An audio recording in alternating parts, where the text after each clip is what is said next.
नमस्कार दोस्तों, मैं अंकुर सिंह आपके अपने यूट्यूब चैनल विकास स्टडी सर्कल पर आप सभी का स्वागत करता हूं। दोस्तों, ज्योग्राफी की अपनी पिछली क्लास में हम लोगों ने भारत में अफवाह तंत्र या भारत में नदी तंत्र उस पर चर्चा करना प्रारंभ किया था। उसमें भी दोस्तों हम लोगों ने देखा कि भारत में जो अफवाह तंत्र है उसको दो भागों में हमने विभाजित किया था। पहला था दोस्तों हिमालयी अफवाह तंत्र और दूसरा था प्रायद्वीपीय अफवाह तंत्र। उसमें दोस्तों हम लोगों ने जो हिमालयी अफवाह तंत्र है उसमें जो पहला हमारा भाग था गंगा नदी, उस पर हम लोगों ने कुछ चर्चा की थी पिछली क्लास में।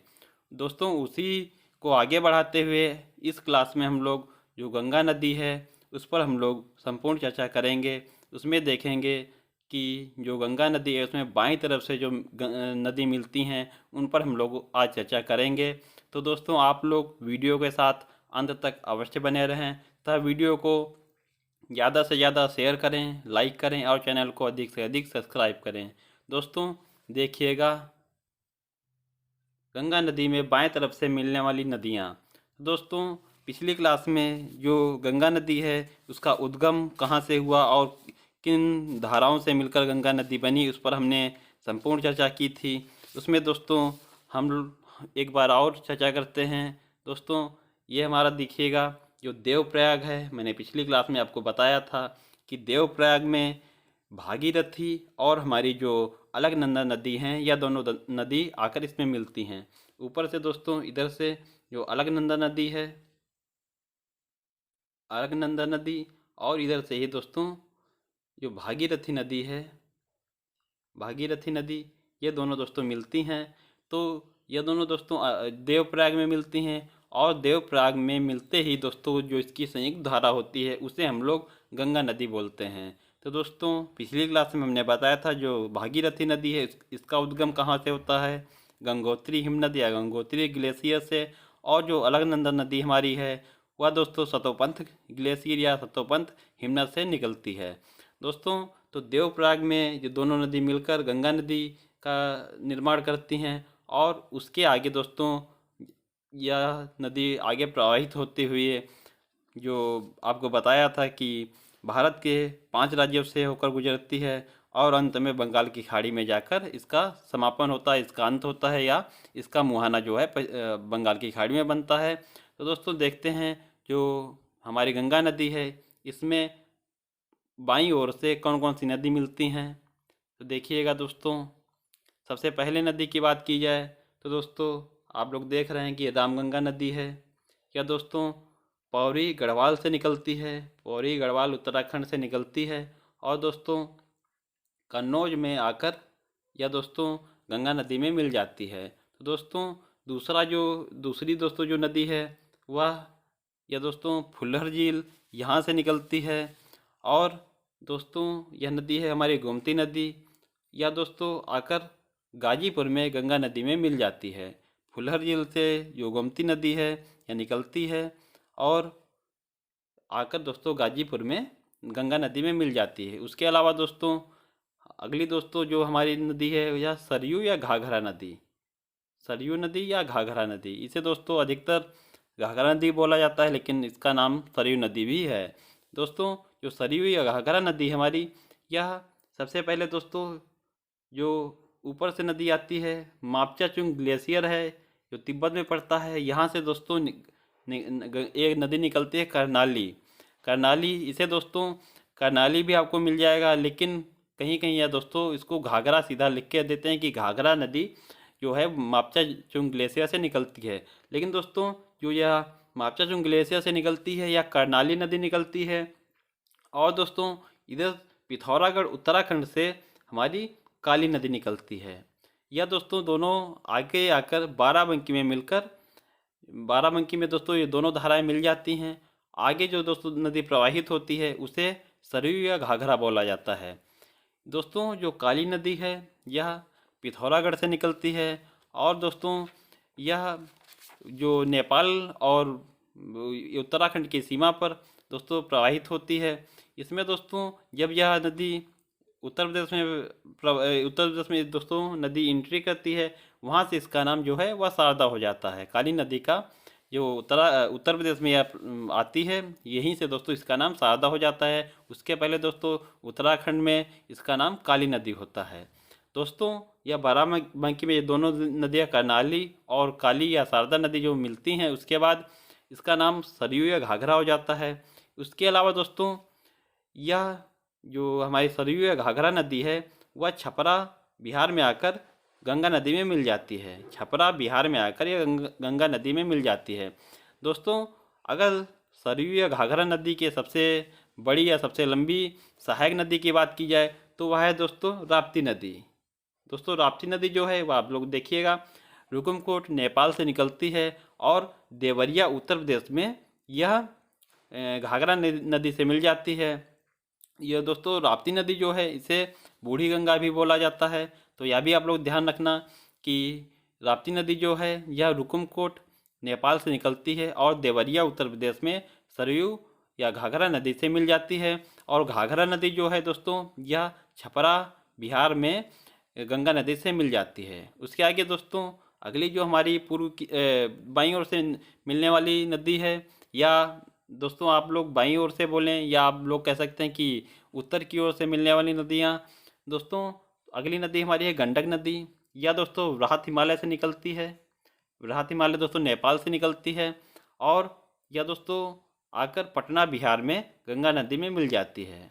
तो यह भी दोस्तों ध्यान रखना, गंडक नदी नेपाल में वृहत हिमालय से निकलती है और पटना बिहार में गंगा नदी में मिल जाती है। उसके बाद दोस्तों अगली जो नदी हमारी कोसी नदी, या दोस्तों गोसाई थान चोटी, यह भी दोस्तों आपकी नेपाल में ही पड़ेगी, यहाँ से निकलती है और भागलपुर बिहार में यह गंगा नदी में मिल जाती है। गोसाई थान चोटी से निकलकर कोसी नदी भागलपुर बिहार में जो है गंगा नदी में मिल जाती है। उसके अलावा दोस्तों अगली जो नदी हमारी है वह है महानंदा। जो महानंदा नदी है यह दोस्तों पगलाझोरा जो जलप्रपात है पश्चिम बंगाल में, उससे निकलती है और दोस्तों यह जो है बांग्लादेश और पश्चिम बंगाल की सीमा पर आकर गंगा नदी में मिल जाती है। बांग्लादेश और पश्चिम बंगाल की सीमा पर आकर यह दोस्तों जो है गंगा नदी में मिल जाती है। आपको पिछली क्लास में हमने बताया था जो हमारी गंगा नदी है वह जिस समय पश्चिम बंगाल में प्रवेश करती है तो दोस्तों यह दो धाराओं में बढ़ जाती है।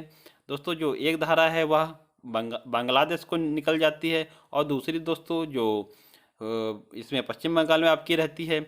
तो जो बांग्लादेश को जाती है दोस्तों उसे बांग्लादेश में गंगा नदी को जो है पद्मा बोला जाता है, और जो पश्चिम बंगाल को धारा ये आती है दोस्तों इसका नाम जो है गंगा नदी का पश्चिम बंगाल में हुगली नदी हो जाता है। यह भी आप लोग ध्यान रखना, पिछली क्लास में हमने इस पर चर्चा की थी।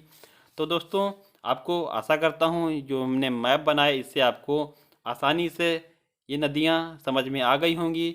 इसमें दोस्तों आप लोग इसको एक बार देख लें और मानचित्र जो है ऐसे ही बिल्कुल बना लीजिए। ये हमारी जो है बाईं ओर से या उत्तर की ओर से जो गंगा नदी में मिलती हैं या गंगा नदी की सहायक नदियाँ जो हैं बाईं ओर से या उत्तर की ओर से मिलने वाली नदियाँ हैं। आप लोग इसको जो है मानचित्र या चित्र के द्वारा ऐसे दर्शा लीजिए। अब हम लोग आगे बढ़ते हुए एक नदी लेकर इस पर चर्चा करेंगे। तो दोस्तों देखिए दोस्तों हमारा इसमें पहला पॉइंट है गंगा नदी में बाएं तरफ से मिलने वाली नदियों का पूर्व से पश्चिम क्रम। यह भी आप लोग ध्यान रखना क्योंकि परीक्षा का जो ट्रेंड है वो बदल रहा है। इसमें आपसे ये भी प्रश्न पूछा जा सकता है कि इनका जो क्रम है पूर्व से पश्चिम की ओर या पश्चिम से पूर्व की ओर कौन सा है, तो इसमें आप लोग इसका भी ध्यान रखें। देखिए दोस्तों जो हमारा जो दोस्तों पूर्व से पश्चिम की ओर क्रम है इसका, तो सबसे पहले हमने चित्र में आपको बताया कि सबसे पहले पूर्व की ओर से देखें तो सबसे पहले महानंदा नदी मिलती है गंगा नदी में, उसके बाद कोसी नदी, उसके बाद दोस्तों गंडक नदी मिलती है, उसके बाद सरयू या घाघरा नदी मिलती है और उसके बाद गोमती नदी और अंत में रामगंगा नदी। ये दोस्तों पूर्व से पश्चिम का क्रम है। और अगर पश्चिम से पूर्व की ओर क्रम बोलें तो आप इसको रामगंगा से प्रारंभ कर महानंदा पे समाप्त कर सकते हैं। वह हमारा दोस्तों पश्चिम से पूर्व की ओर क्रम होगा। तो दोस्तों यह भी आप लोग ध्यान रखें। अब दोस्तों देखते हैं सबसे पहले हम लोग जो हमारी नदी है आपकी ये महानंदा नदी, उस पर हम लोग चर्चा करेंगे। गंगा के बाईं तरफ से मिलने वाली नदियों में सबसे पूर्वी नदी महानंदा है। जो दोस्तों पूर्वी नदी आपको चित्र में बताया, जो बांग्लादेश और पश्चिम बंगाल की सीमा पर आकर गंगा नदी में मिलती है। यह दोस्तों नदी जो है पश्चिम बंगाल और बिहार के बीच प्राकृतिक जल विभाजक सीमा बनाती है। जो महानंदा हमारी नदी है, यह पश्चिम बंगाल और बिहार के बीच जो है ये दोस्तों प्राकृतिक जल विभाजक जो है बनाती है, सीमा बनाती है। अगला दोस्तों पॉइंट देखिए, यह नदी जो है पश्चिम बंगाल व बांग्लादेश की सीमा पर गंगा नदी में मिलती है। तो दोस्तों यह हमारी थी महानंदा नदी। आप लोग इसका ध्यान रखें, जो महानंदा नदी है यह पश्चिम बंगाल व बिहार के बीच प्राकृतिक जल विभाजक सीमा बनाती है और पश्चिम बंगाल व बांग्लादेश की सीमा पर आकर गंगा नदी में मिल जाती है।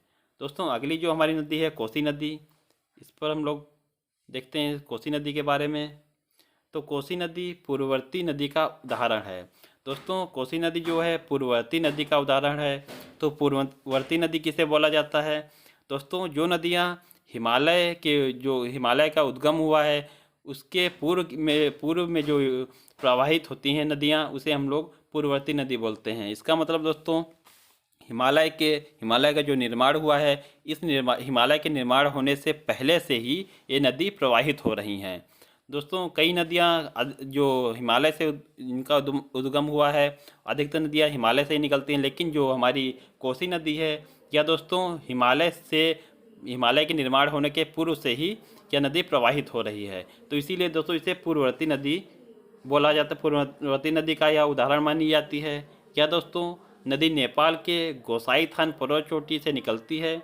दोस्तों यह भी आप लोग ध्यान रखना, यह नदी जो है कोसी नदी यह नेपाल के गोसाईथान पर्वत चोटी से निकलती है तथा ढाल के अनुरूप उत्तर में तिब्बत की ओर प्रवाहित होती है।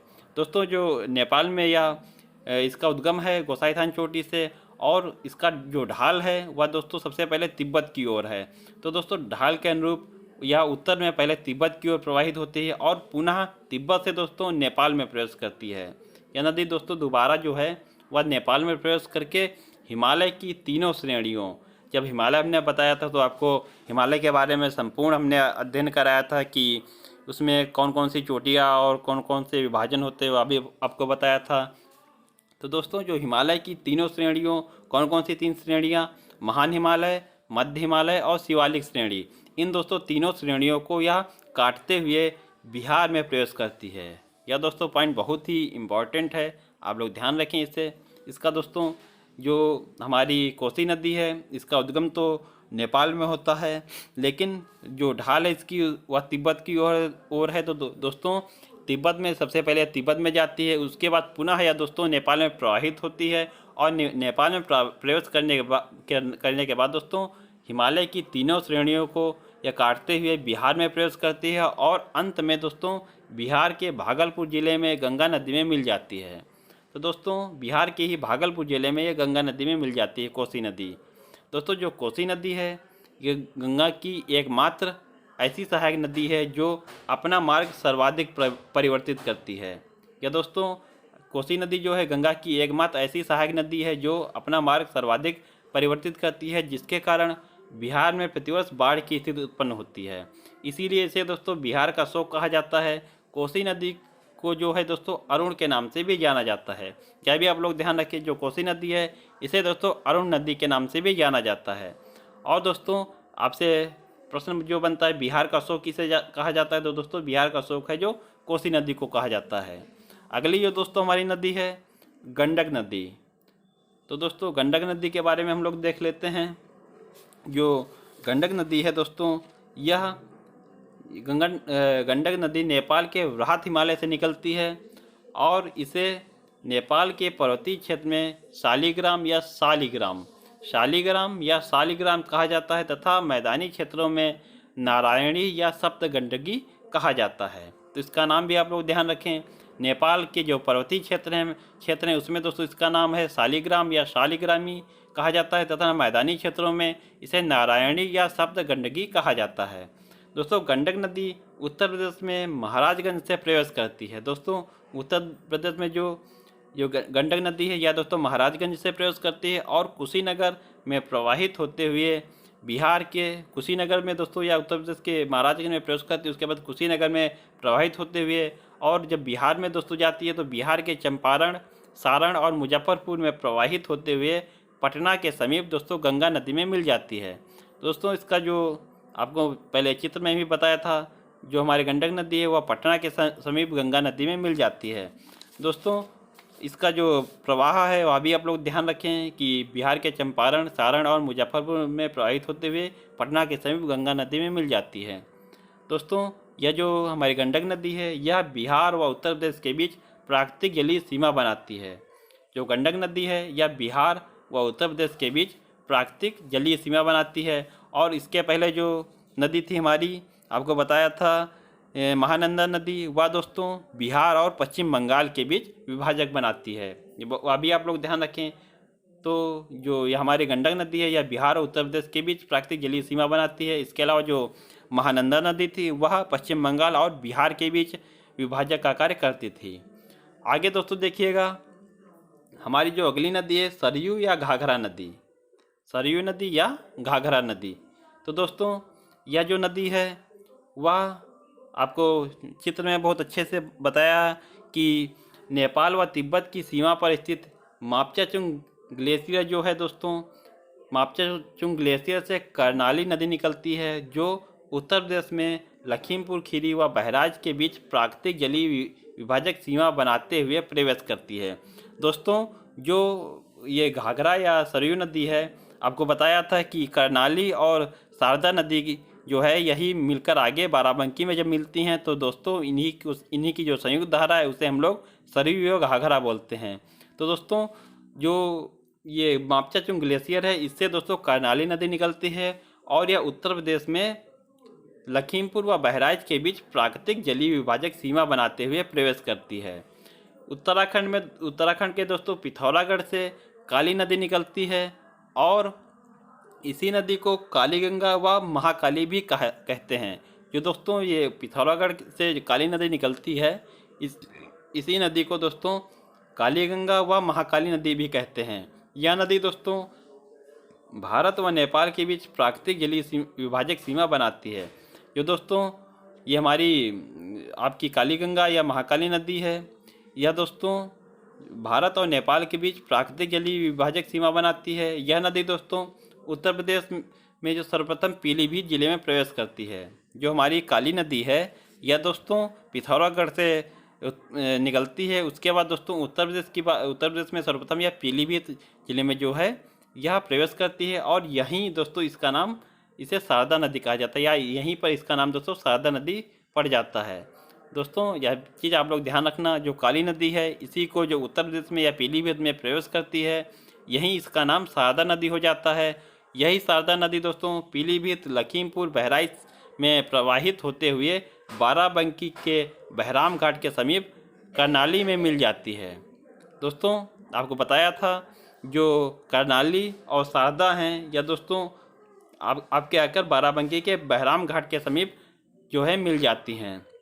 यहीं से इसका नाम दोस्तों सरयू या घाघरा हो जाता है। तो जो कर्नाली और शारदा नदी हैं बाराबंकी में मिलती हैं, इसके बाद इसी का नाम सरयू या घाघरा हो जाता है।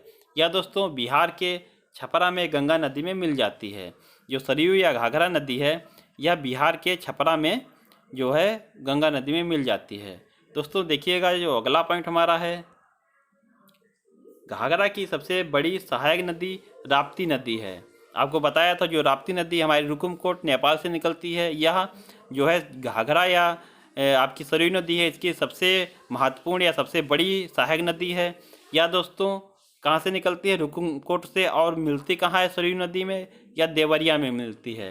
दोस्तों घाघरा की सबसे बड़ी सहायक नदी जो है राप्ती है, जिसे बूढ़ी गंगा भी कहा जाता है। यह दोस्तों रुकुमकोट नेपाल से निकलकर देवरिया उत्तर प्रदेश में घाघरा में मिल जाती है। तो दोस्तों जो ये हमारी राप्ती नदी है यह दोस्तों गंगा की तो आप बोल नहीं सकते, गंगा की सहायक नदी नहीं है, लेकिन यह घाघरा की सहायक नदी है।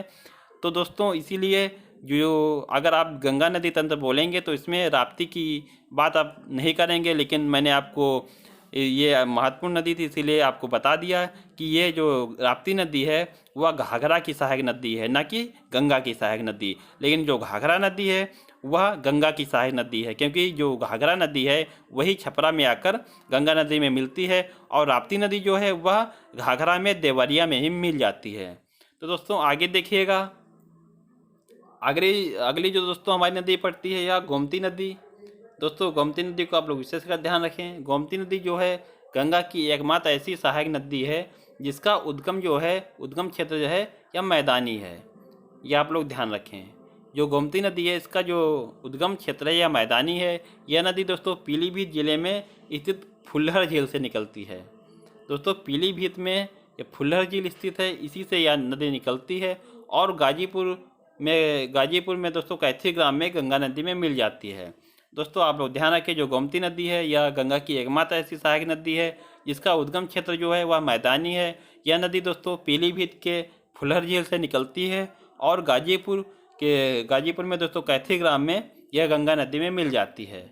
दोस्तों जो हमारी पूर्व उत्तर की ओर से या हमारी बाईं ओर से मिलने वाली गंगा की सबसे पश्चिम की ओर जो प्रवाहित नदी है वह है रामगंगा नदी। तो दोस्तों रामगंगा नदी, इसके बारे में हम लोग देख लेते हैं। जो रामगंगा नदी है, रामगंगा नदी गंगा के बाईं तरफ से मिलने वाली समस्त सहायक नदियों में सबसे पश्चिमी सहायक नदी है। आपको बताया था सबसे पूर्वी सहायक नदी कौन सी है, महानंदा नदी, और सबसे पश्चिमी जो हो जाएगी वह रामगंगा नदी हमारी है। तो दोस्तों हमारे बाईं तरफ से मिलने वाली समस्त सहायक नदियों में सबसे पश्चिमी सहायक नदी कौन सी है, रामगंगा नदी है। यह दोस्तों पौड़ी गढ़वाल उत्तराखंड से निकलती है, और बिजनौर जिले से सर्वप्रथम उत्तर प्रदेश में प्रवेश करती है। दोस्तों जो रामगंगा नदी है इसका उद्गम कहाँ क्षेत्र कौन सा है, तो पौड़ी गढ़वाल उत्तराखंड है, और यह दोस्तों बिजनौर जिले से सर्वप्रथम उत्तर प्रदेश में प्रवेश करती है। यह दोस्तों कन्नौज में गंगा नदी में मिल जाती है। तो दोस्तों जो रामगंगा नदी है यह कन्नौज में जो है आपकी गंगा नदी से मिल जाती है। इसका जो उद्गम स्थल है वह पौड़ी गढ़वाल है। और यह अगर आपसे बात करी जाए कि उत्तर प्रदेश में किस जिले में प्रवेश करती है, तो बिजनौर जिले में या उत्तर प्रदेश में सर्वप्रथम प्रवेश करती है। तो दोस्तों ये थी हमारी जो आपके बाईं ओर से मिलने वाली नदियां हैं, गंगा नदी की सहायक नदियां, उन पर हम लोगों ने चर्चा की। तो दोस्तों आप लोग जो हमने नदियां बताई, इसमें दोस्तों आप लोग इनका जो उद्गम क्षेत्र है और इनका जो गंगा में जहाँ पर मिलती हैं या तो आप लोग विशेष का ध्यान रखें। इसके अलावा दोस्तों इनके जो अन्य हमने महत्वपूर्ण पॉइंट बताए उन पर भी आप लोग विशेष का ध्यान रखें। तो दोस्तों आशा करता हूँ आप लोगों को यह वीडियो पसंद आया होगा। दोस्तों वीडियो को आप लोग 1 से 2 बार देखें, तो दोस्तों आप लोगों को बहुत अच्छे से इन नदियों के बारे में समझ में आ जाएगा। आप लोग दोस्तों जो नदियां हमने बताई इनका चित्र बना लीजिए और इन पॉइंटों को सभी नोट कर लीजिएगा। दोस्तों जो आप लोग ये पॉइंट नोट कर लेंगे तो जो परीक्षा का समय आएगा तो आप लोगों को इसको एक बार जो मानचित्र है इसी को देखकर आपको सभी नदियों के बारे में बहुत अच्छे से बहुत आसानी से समझ में आ जाएगा। दोस्तों आप लोग इनको हर बार मैं बताता हूँ कि आप लोग जो मानचित्र है यह अवश्य बना लीजिएगा। आशा करता हूँ आप लोगों को वीडियो पसंद आया होगा। दोस्तों वीडियो पसंद आया हो तो दोस्तों वीडियो को लाइक करें, शेयर करें और चैनल को अधिक से अधिक सब्सक्राइब करें। दोस्तों मिलते हैं अपने अगली वीडियो में। जो गंगा में दाएं तरफ से मिलने वाली सहायक नदियां हैं उन पर हम लोग अगली क्लास में चर्चा करेंगे। तो दोस्तों आप लोग जो हमारी पिछली क्लास हुई उसको भी आप लोग देखें, और जो इसके अलावा जो कल की क्लास आएगी बाएं तरफ से गंगा नदी में मिलने वाली सहायक नदियाँ उन पर दोस्तों हम लोग कल चर्चा करेंगे, तो वह भी आप लोग क्लास अवश्य देखिएगा। चलिए दोस्तों मिलते हैं हम लोग अगले दिन दाएं तरफ से मिलने वाली गंगा की सहायक नदियों के साथ। तब तक के लिए आपको बहुत बहुत धन्यवाद। जय हिंद दोस्तों।